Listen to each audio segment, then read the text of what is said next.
What's up, people? It's Erica B with The Change Project, and we are kicking off our second episode of Street Smarts, learning through the leader's lens with my girl, Michele, 1L Robinson. By the way, I just found out her current title is the Jill of all trades. What?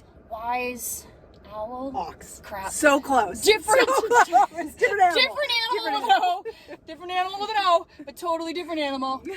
By the way, random share. I don't know if you've done Chinese numerology or astrology or all that stuff, but Mateo was born in the year of the ox. Really? Yeah. That's so cool. I was born in the year of the pig. Okay, we discovered that more recently. As was my oldest daughter. Ooh. We are both also Virgos. Ooh. I know. Say what? I know. You know what? I have 2 Virgo sons. This is probably why we're 100%. connected. Yeah. In this way.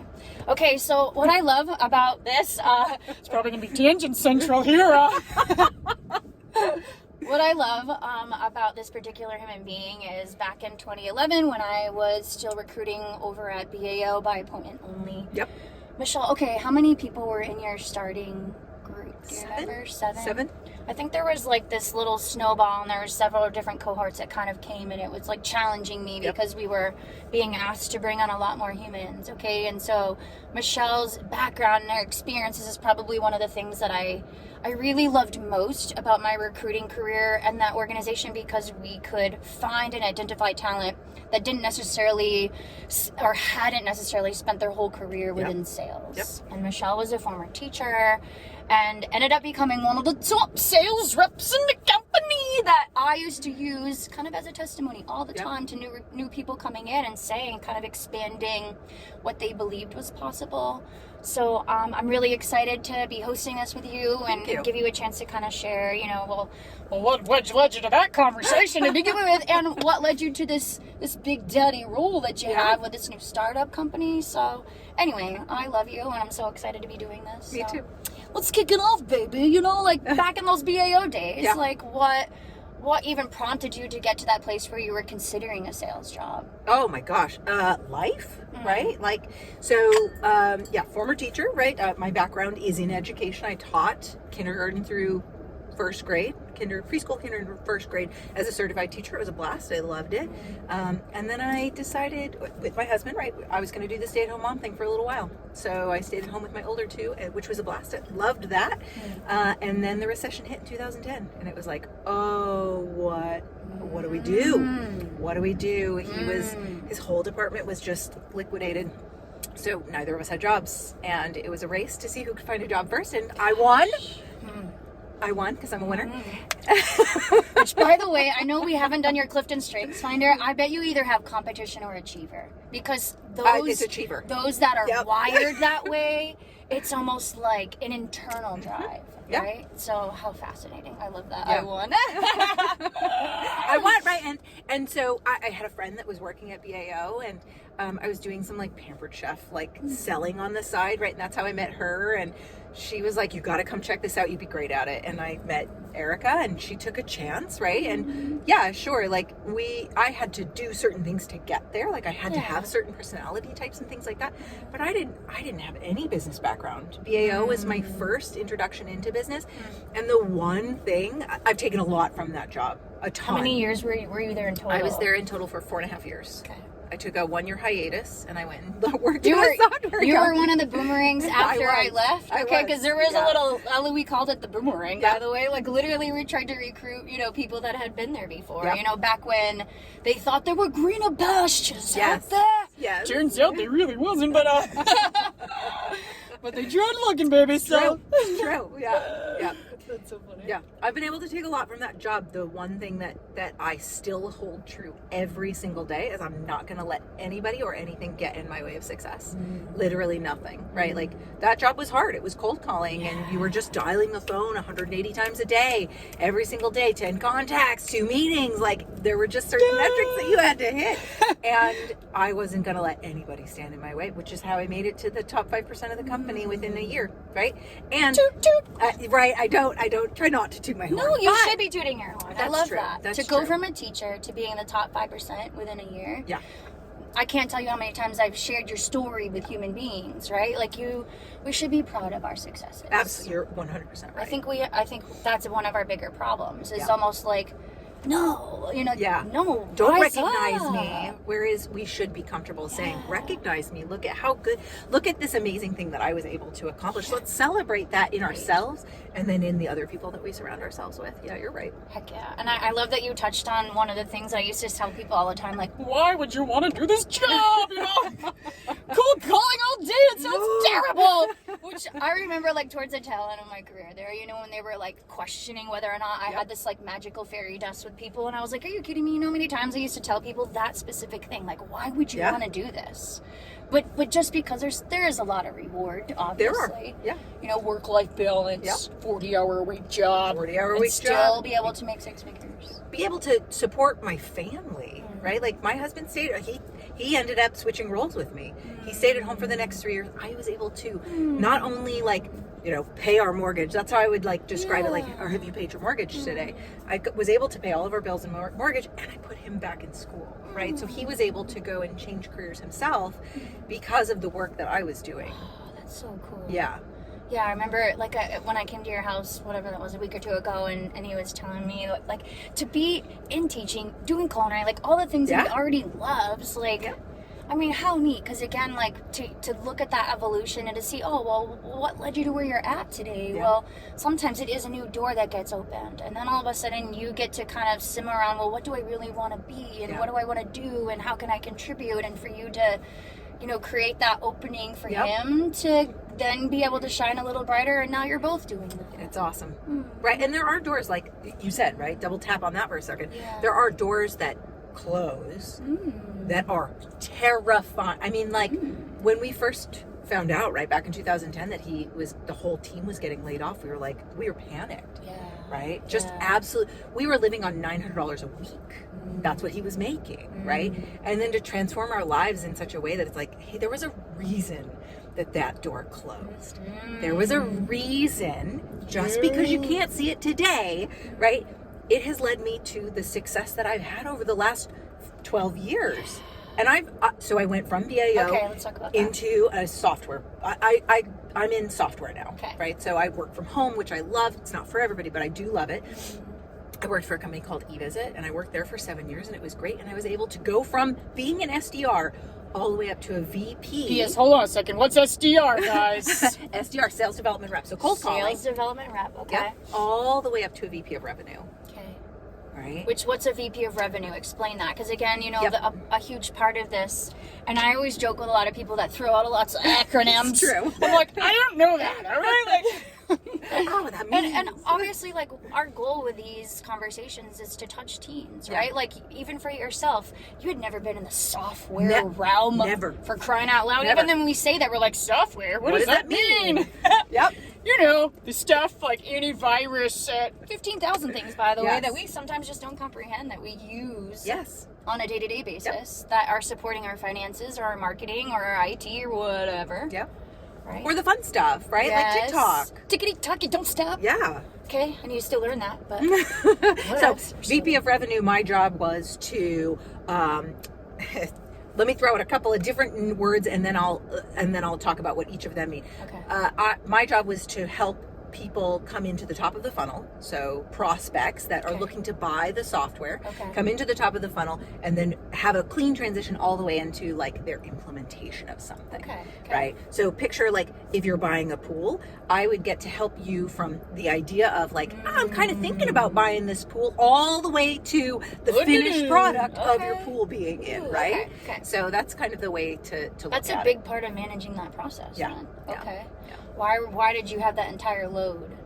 Or is that maybe a loaded question there? Well, yes and no, right? We had grown to be such a size that we had different groups over each of these different areas, but we needed, like, someone or some group of people to kind of oversee and make sure that our customers weren't getting lost and they weren't getting frustrated. And right, you can imagine like you come into a pool store and you're like, I want to buy a pool. And the salesperson's like, okay, let's get you a pool. Great. Now I got to go send you over to my finance person. Now I got to go send you over to my builder. Now I got to go send you over to managing. Yes, I'm just kind of helping oversee. Which, by the way, like that, if there's one thing that I can say about you, like I know still you haven't done the Clifton Strengths Finder tool, but positivity. Like if there's one thing that I loved most about who you were, and maybe I love it because it's just a part of me, but like to see the way that you positively influenced others around Thank you.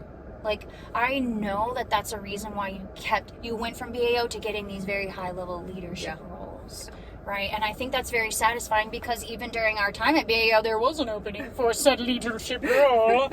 And I think at the time, like you, I mean, without saying it like this, but like you love to please others. You're right. And you're in a situation with all these domineering divas that could have steamroll over you at the time, right?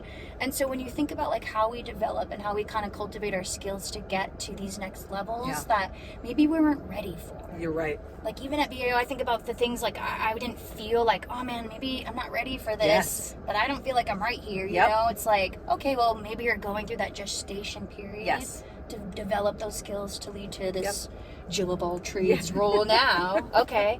What led to you making the transition to this organization that you're with now? So I went from eVisit to another software platform. They hired me as their VP of CS, and it was really, really great for a long period of time. I was there for about 2 years, and it was a lot of work. And I'm not shy from work, but I noticed that there wasn't work-life balance for me, right? I was making an obscene amount of money, but I was always gone. And so then it was just a matter of like, okay, I want to get back to who I am. I want to get back to where I find happiness and joy. And it's not, for me, it's not always in dollars and cents. Right? Like, and it took me 2 years to recognize that and just say, okay, how do I help this company now make the transition for myself to go somewhere else? And the company that I ended up landing at, WiseOx, as the Jill of all trades, right? Not owl, WiseOx. WiseOx, right?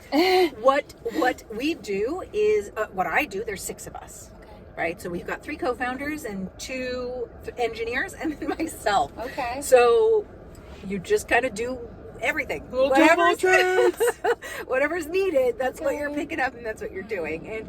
And the group of people that I work with are incredibly empathetic. They're so kind and uplifting, and I'm learning so much. I think for me, that's incredibly important in what I'm doing in a role, right? There is imposter syndrome, right? There's just this idea of like, hold on a second. You want to hire me and pay me almost $200,000 to be a VP. Like me? What? Little old me? Like who am I? I'm nobody. Which isn't the case, right? Like you like are to see yourself for what they see. Yes, right? And so there is that level of imposter syndrome where it's like, hey man, you got to find yourself somebody like an Erica or like I've got an amazing partner in life. I do. I have an amazing husband and children, and they all help lift me up too and help remind me when I'm struggling, right? Because we can't all be positive all the time. Of like, hey, this is what you're bringing to the table. And finding employers and companies and mentors that help bring that out of you. I love that. And I think you touched on like a big part of this is like simmering on like what matters to me, what's important to me, and how can I operate in alignment with that. And without even saying it, you're basically like, look, I kind of compromised my own personal life and the love that I have with my family's in this other job, and you know, maybe it served me for the time that it did, but nah, this is what's important to me. And I think like that's a key part in empowering teens is to go, cool, like there's definitely some pride that can come from like, oh, I'm making this much money, but what am I did you giving compromise? up? Yeah, what am I giving up? Like, did you notice some of that? Like some my God, I lost myself, right? Like I really enjoy running. I love every single November, I set a goal to run 100 miles. And I have done it every single year except for 2023. Ooh. That's so powerful because it just, and I'm gonna get emotional, but it's okay. It shows, when we aren't in alignment. when whatever it is that we're doing, if it's our friendships Yes. or our career or the things that we do with our family, whatever it is, when we're not in alignment, it's Yep. like, no. Yep. The things that lift our spirits, it's just amazing what we don't put our energy and our attention on, Yep. you know? And so that it almost kind of has to get to that level of like, no. Yep.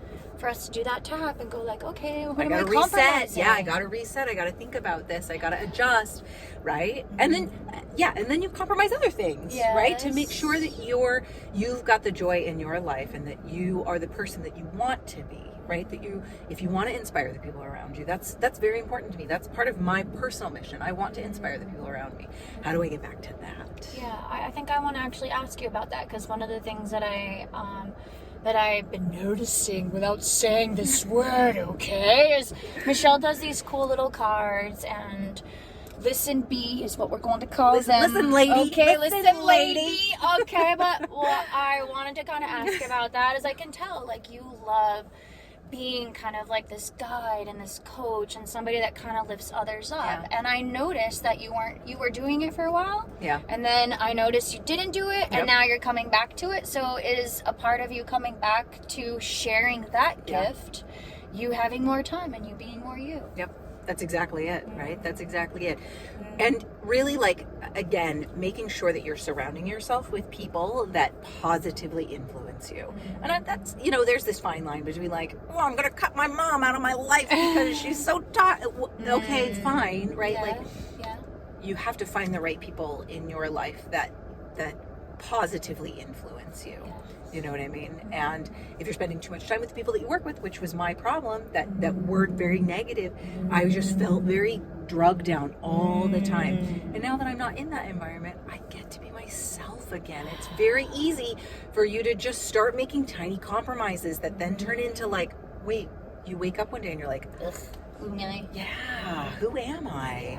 Yeah, I love that you said that, because I think it's almost like, without steering us towards this, like really talking about like, what advice would you give your younger self? And I almost feel like a part of it is like, don't make those compromises, right? Like, what else would you say to that girl, you know, who's sitting there and like, I don't know what I'm gonna do in my life, like, right? It's so I look back at, like, let's call senior year. Okay. Senior year of high school, which, by the way, was 2001. that's okay. Oh, it's so long ago. Yeah. So long ago. I'm 99. I'm only a couple years ahead of you, so watch out.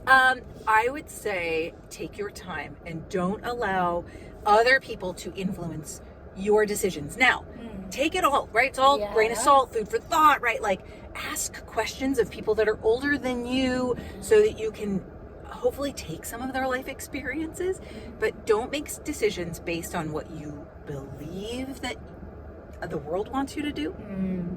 I like that. Right? Yeah, I like that. Right? Take your time. Try different things. I literally, like, I fell into the business world. Yeah. It was a pure accident. And I probably would have been content teaching. It would have been fine. Do you think it was an accident? No, I think it was fate. Okay. I was so. No, it's totally fate. Come on, like whatever you believe, right? Like, I mean, I don't want to challenge anyone's belief, but I am fascinated by like how things happen in our lives, right? Like, because as a recruiter going through, the recession, you could see how many people were trying to reinvent themselves, and those that were doing it sort of like out of desperation, meaning like, let's just say they were used to being like face-to-face sales, and now they're going to be a cold caller. Like, if you're so good at nurturing relationships and building them, and now you got to have a teeny conversation, like, that's going to eat at your soul. Absolutely. And that was a big part of like being able to identify that. So I think for you, like, going back to that younger self and seeing what mattered to that person then, because a lot of those things that mattered to you then are the same things that matter to you now. You just didn't have clarity on, okay, well, how am I going to plot that path to get there? Right. I didn't know. Yeah. Right. There are so many. So I have a 5-year-old. I've got 3 kids. One of them is 5. And you ask her, what are the jobs that are out there? Right. And she's like, oh, there's a firefighter. I could be a nurse. I'll be a police officer. I could be a teacher. Right. I could be a vet. She wants to be a vet right now. Okay. I will say, like, foster that, right? Yes. Like foster that opinion, foster those thoughts. I want to get her into doing stuff that makes her happy with animals, right? Because there's probably something with animals that she wants to do. Yes. But, oh my God, there are thousands of different jobs out there. I would have never known about software and Jill of all trades, what is that, right? But without certain doors closing and certain doors opening, right? Having the network and the people in my lives, the mentors in my lives that I have, without saying, hey, have you thought about this? Well, I think that that's a good place to close, because I think for me, that's exactly what this goal is all about. Yeah. Like really, truly offering that perspective in a way that shifts your paradigm or expands what you even understand is possible in your own backyard. Yeah. Right? Like when you have that limited vantage point of teacher, police officer, veterinarian, firefighter, and then all of a sudden you're like, software? What is that? Yeah. Right? But that software world leads you to all these cool jobs, right? And then all of a sudden you're enjoying your life again. Yep. You're running, you're doing all these cool, beautiful things, and you're able to not only serve our community more, you're able to serve your family and your friends. Yep.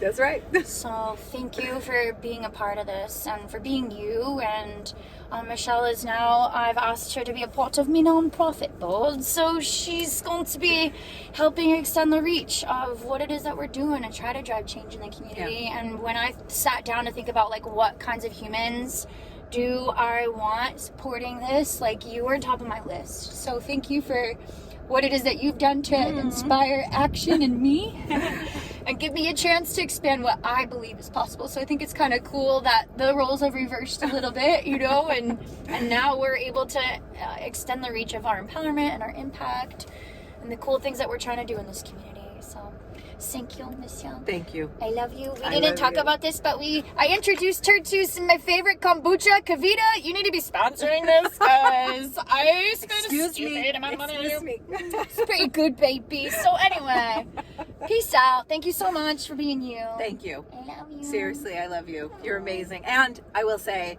I know I've said this to you a couple of times. I will continue to preach it. There are a very small amount of people that have influenced my life the way that you've influenced my life. And I genuinely would not be here today without you. I would not be in the positions that I am in had you not opened certain doors for me. Okay. And for you to continue to inspire. So, you. I love you. Thanks, Girl guys. Scout, before I look like rib crap, okay? All right, peace out, Girl Scout. By the way, I'm going to chew gum every single time. So if you see this critter, extra.